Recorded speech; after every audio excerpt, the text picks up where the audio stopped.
Welcome to Tommy Solo's Famous Friends Classic Editions. This is an episode that I recorded in the early days of the pandemic with Frank Soda, who I hadn't spoken to in person since we met back in the late 70s. I apologize for the audio quality as I was just learning about the recording process back then. Anyway, it's a good one and I hope you enjoy. And today, I'm very happy to have with me one of Canada's seminal rockers from the 70s and 80s, Mr. Frank Soda. Welcome to the show, Frank. Well, it's great to be here. Nice to talk to you, Tommy. Well, it's my pleasure. So, apparently you were born in Italy and moved to BC when you were a little kid. And you were, like a lot of us, I guess, inspired by the British invasion. And it wasn't long before you were winning local battles of the bands. What can you tell me about the early years, Frank?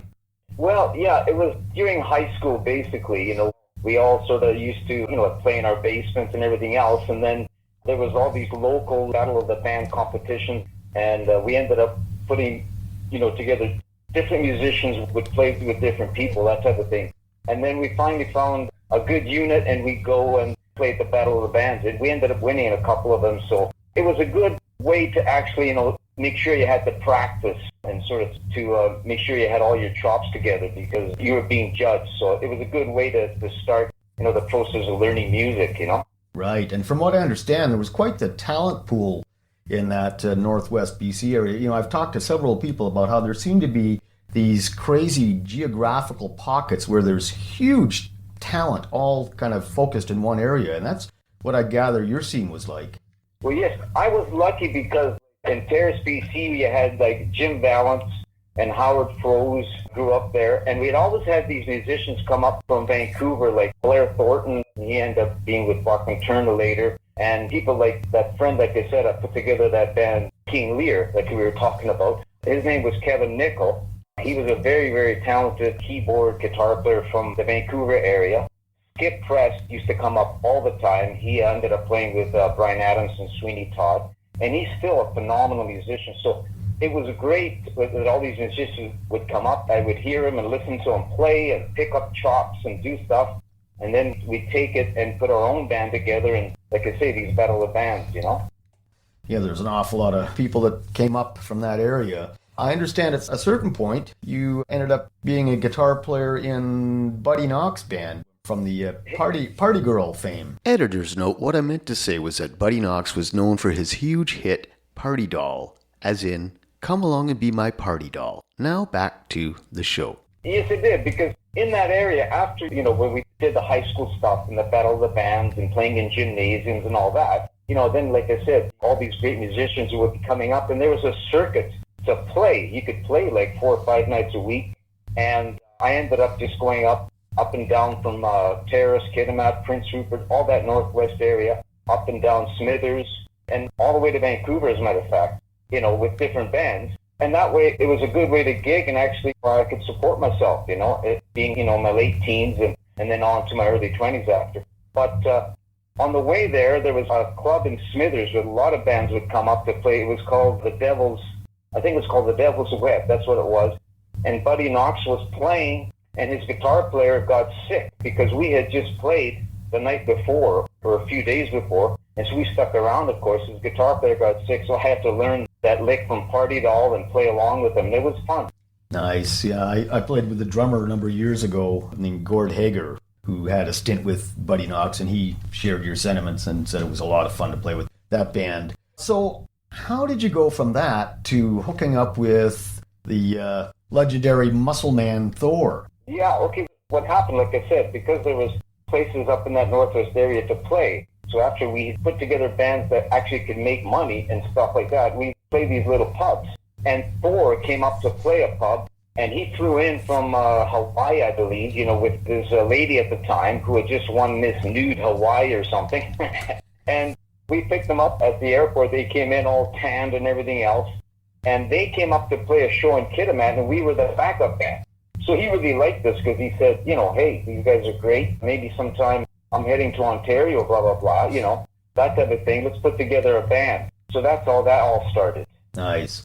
So you took the train from Vancouver to Toronto, you hook up with Thor, and all of a sudden you guys are opening the show and breaking cinder blocks on this guy's chest. That must have been quite the experience. That was nuts because, one time at the Montebello, I believe in St. Catharines, Ontario, like I said, people would come up and they would be drunk, and he'd let this guy wield the sledgehammer to break the bricks on his chest. He was a bit crazy, you know. And sometimes these people would try to actually do harm to him. And one time a big brawl broke out because one guy tried to actually hit him with a sledgehammer and try to do a bit of damage, and bouncers got in. And man, they had to close the whole street down at the Montebello in St. Catharines. I'll never forget that. Yeah, who knows what inspires people to their levels of stupidity sometimes. I mean, yeah, no kidding. Yeah, really. I mean, you're trying to put on a show. It's not supposed to be a pissing contest, really. Yeah. So I understand that at some point in time, you guys were guests at a Kiss show because John was chosen to present them with their platinum record. Yes, exactly. Well, what happened was Kiss was playing, actually at that time, it was the late 70s, it was half of Maple Leaf Gardens. They were getting very big. Like Kiss was getting big, but they weren't really huge. You know, they only played the half of the Maple Leaf Gardens. And at that time, Thor was in conversation with the actual manager for Kiss, you know, to look at his show and that type of thing. You know, maybe talk about signing him and that type of stuff. So they invited us all down, and we were guests backstage, and it was fantastic. So he got to kind of open the show himself a little bit, present the gold album to them, you know, and then we hung out for the whole show. So it was a great experience. I'll bet. So all of a sudden, Thor is invited to be on the Merv Griffin show, and from what I understand, they insisted on using the NBC, whatever, the network orchestra, and so that so that meant you guys were left on your own. Well, exactly. Well, what happened was there was a time when he did not end up signing with a coin there from Kiss's management. He had another manager, Bruce Wilson was his name, and through him, he got all these offers like to go to the States and to do things like that. And when he got the Merv Griffin offer, it meant that he would have to leave us behind because he only used the orchestra for that. Like, I mean, if you see that clip, you'll see what I mean. It just doesn't suit the song, you know? I mean, it was way heavier the way, you know, a rock band plays it. So anyway, while he did that, he got offers to do all sorts of other stuff, like Las Vegas shows. And while he was getting those offers, the Imps kept playing. And at that time, Chum FM came down and recorded us live in the Tube it was called. Remember the Piccadilly Tube in Toronto? And then from there, we were offered a contract. So that's what ended up happening. That's when the split happened with Thor. So it wasn't a really sad ending. And from what I understand, you've played some shows recently with Thor. Is that right? Well, I still play with him quite a bit, to be honest. I've been doing ever since he came back he had moved down to South Carolina area there because he had married a lady that ended up being a part of his show. And after we had split, and then the Imps got the Quality Records contract, he ended up going to New York and then England and all sorts of stuff. And he ended up signing other deals. And then after the years passed by, he ended up sort of semi-retiring in South Carolina, keeping a bit of music and a bit of business as well with his wife, because his wife was from there. But he moved back here in the 90s in Vancouver, where I had moved back to, and there was a big separation with his wife is what had happened. And he was very, very taken aback by that. You know, it was a real tough time for him. But he came back, and ever since then, you know, we always remained friends, even though there was a bit of when we split, there was a bit of sort of anger for a while, you know. But then after a while, we all still remained friends. So he came up here, and I've been recording and writing and doing shows off and on with him ever since the 90s, really, you know, and still to this day. And we'll be right back after this.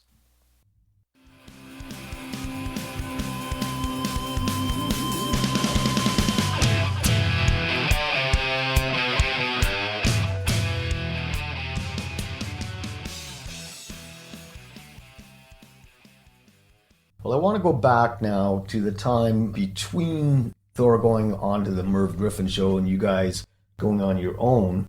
And you talked about the Live in the Tube, and then you were signed with Quality Records. So you did an awful lot on your own. And I can personally remember your shows. You were hard-pressed to be a sideman in anybody's band, because I got to remember you flying across the stage doing scissor kicks. You had the famous TV, what was the song that you wrote, TV People? Yeah, TV People, yeah. And you exploded the TV on your head. I mean, your shows were crazy, man. Well, you know what? I tell you right now, it's kind of like, it's one of those things where you enjoy doing the show, but then it becomes a bit almost like too much in a way. There's some regrets you can have because I became almost too much of the show. They wanted the TV, they wanted the exploding pig, they wanted the exploding moon man or whatever I had, and we enjoyed doing that. But the problem was, I think, that we just didn't concentrate enough on the actual production of the music is what ended up happening, So I had fun doing the show, but then it sort of becomes like, the devil kind of thing. It becomes like you don't spend enough time really working on songs. So it has sort of pluses and negatives too, I get it. Yeah, it's one thing to have a huge live energy show and then to try and represent that on a record. So yeah, there's got to be a balance between the show and the production. But man, your shows were something else. Well, see, what ended up happening with us is that even before there was a lot of stuff that was happening live on touring bands across Canada and all that, what ended up happening was we ended up having video screens that we take with us. We ended up having 3 roadies. We had such a big production is what ended up happening, because I used to kind of be introduced on the television screen would come on, and then we had that way back then. And what happens is that if you're doing that, you got to keep that machine going. You got to make a lot of money to keep it afloat on the road. And then you don't have time to sit down and say, hey, let's work on some new music or work on, you know what I mean? But that's what ends up happening. Yeah, when you're already at the top, how can you top it? I get it, yeah. Well, now, you did a lot of things that were ahead of your time. I'm curious where you got the idea to do guitar battles with yourself. The funny thing is about the guitar battles is because we had the video screen on stage anyway. So what I did was I just said, in the middle of the show, I'm just going to run out wireless and I'll record myself doing something and I'll be jamming with myself. I didn't really develop it like right nowadays, someone like Steve Vai or something could do an orchestral thing with himself. You know what I mean, right? All I did back in the day, we just recorded it on VHS. I just recorded a VHS of myself, and then boom, they put it on the screen, and I did that. So I didn't take it to the level that someone could do it now. You know what I mean? Well, you did it first, anyway. Yeah. That's awesome. So along the way, you ended up sharing the stage with some pretty impressive people. I mean, you opened for the Stampeders, shared the stage with Deep Purple, Triumph, Savoy Brown, etc. Do you have any fond memories of those times? Anything specific that stood out in your memory? Well, I sure do. But the thing is that when you get into the music business, and you as well, and any musicians, that when you hear someone play and then you actually get to meet him, it's just like, oh my goodness, I actually met this musician that I used to listen to and play and try to get his licks and all that. And Kim Simmons was one of those people. So Kim Simmons and Savoy Brown, I used to, try to learn all his licks and all his stuff way back in the day. And we ended up doing the Deep Purple Picnic, it was called. So we were one of the opening bands along with Cher, a whole bunch of other bands at that time. And I'll never forget it, like Kim Simmons was on my right. When we were playing, he was just standing there the whole show, and I'm going, geez, is that Kim Simmons? So anyway, when we finished playing, he actually came up to me, and that's the truth. He came up to me and said, well, it's a great show, blah, blah, blah, that type of thing. We got to talking. He actually gave me his number, and I'm sort of going, oh my God, I'm not worthy, that type of thing. And he says, he gave me his number. He says, I'm in New York now. I can't remember exactly what it was, and that type of thing. And we've always kept in touch, and I still got that picture of us that we took backstage there. And then later, when he came out to the Yale in Vancouver, I never did get him to sign it, but later when he came to play the Yale, because he still plays all the time, all these blues shows, and even some smaller, some bigger, some concerts, but he ended up playing the Yale here in Vancouver, which was a club. And I ended up going down there and getting it signed, and then we just talked about old times. So stuff like that, that is a memory that really sticks in my head, That's a good one. I want to go back to the pocket of talent that you came up around. I mean, you were around people that ended up in bands like Trooper, Prism, Chilliwack. I mean, that had to be a really positive influence on you. Oh, yeah, for sure. Well, the thing is that the guitar player up in Paris, Howard Prose, ended up with Chilliwack. When I left with Thor to Vancouver, he had moved down to Vancouver, and he got the gig with Chilliwack. Meanwhile, Jim Valance, of course, my drummer from the Imps, John LeChasseur, used to play with him and his brother Mark and stuff in little bands in Terrace, and I would see him all the time. I remember hanging out and going down to his basement, and he would put on these Beatles songs and analyze them. He was a phenomenal, he could play keyboards and guitar and drums and basically everything, you know. And he basically could analyze and almost sit there and write out the part the Beatles were playing, that he was so into it, you know. Yeah, we all know that one guy. Yeah, exactly, you know. And he ended up coming down, and of course, he did the Prism. You know, he wrote all the Prism stuff, and then he ended up with Bryan Adams, of course. Nice, yeah. So then you signed with Quality Records. You did a couple of albums on your own, and at some point the band broke up, and you ended up recording Saturday Night Getaway with the new lineup in '81. How did that happen? That's right. Well, that happened because it was just that we've been together for so long. You know what happens with bands. You get together for, you know, you've been together so long with Thor, and then in the 70s, then you're touring, and then in the 80s, and then we were kind of like a machine, if you know what I mean. And it ended up that after we signed with Quality Records, basically the Imps started saying, well, listen, maybe we should start getting more money instead of having all these road managers and that type of thing. So you start getting into little things like that. Later, of course, you know, we laughed at and everything else.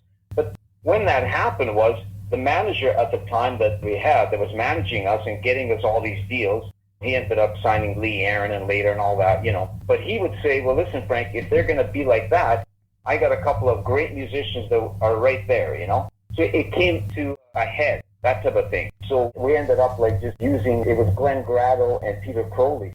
Kind of gave him the option, well, listen, we have to keep, it was like a budget thing, you know. I mean, we can't not have a road manager because, you know, you guys still want to go up and not tune your drums or move your gear and all that. You know what I mean, right? So it was one of those things that happened with the Imps. And so he ended up like just hiring those two. But later on, like I said, we still remained friends and stuff, you know. Well, I hope you enjoyed part 1 of my 2020 conversation with Frank Soda. He had a lot more to say, and we'll hear it all in part 2. Stay tuned for that. Tommy Solo's Famous Friends is a one-man production, meaning that I've done all the work, including recording, editing, guest acquisition, etc. And hey, here's some news. We've just recently joined forces with 519 Magazine, so you can check out my interviews there as well. The theme song for Tommy Solo's Famous Friends is a clip from my original composition, The Burn, all rights reserved. If you enjoy the show and you'd like to help us keep it going, why don't you click on the Buy Me a Coffee link in the show notes. Hit the like button, subscribe, all that stuff. We really appreciate it. You can find me on Facebook and Instagram. And until next time, cheers.